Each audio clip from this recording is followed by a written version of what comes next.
Hello, traders. FX Pip Collector here. Today is Wednesday, July 17th, and this is my analysis of the Aussie US dollar, starting on the monthly, working our way down to the 1 hour time frame for the full top-down analysis. So, in the Aussie dollar, I still think this is a 3-3-3 pattern, 3 ways up for W, 3 ways down for X, and most likely 3 ways up for wave Y. I still think that most likely needs to go up and take out these previous highs. So, let's take it down to the weekly. On the weekly time frame, I still look at this 5 ways right here as a subdivision 1. I still think this is an ABC subdivision 2. I still think we are in a subdivision of wave 3, which should continue to make higher highs, higher lows in this wave 3 of the ABC of Y.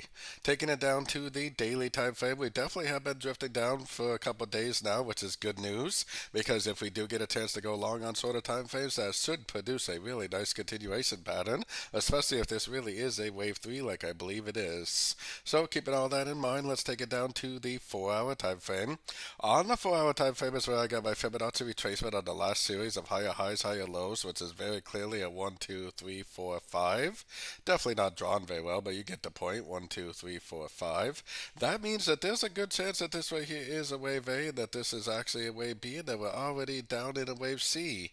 Now, this right here could be the end of a correction already. I would definitely keep a very, very close eye on it because it does look like there's a good chance this will just keep on trending up.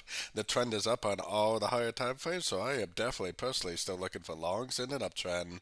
Going down to the 1 hour time frame, I mean, it definitely did make 3 waves impulsive up. It definitely did break structure.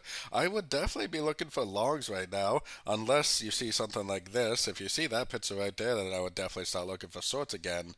Otherwise, I would definitely, with this break of structure, Fibonacci bounce, 3 waves down, possible A, B, and C correction. I would definitely be looking for longs at the end of pullbacks for potentially the continuation of this uptrend. So don't forget to join my free Discord channel, which is linked down here in the corner. And as always, thank you and happy trading.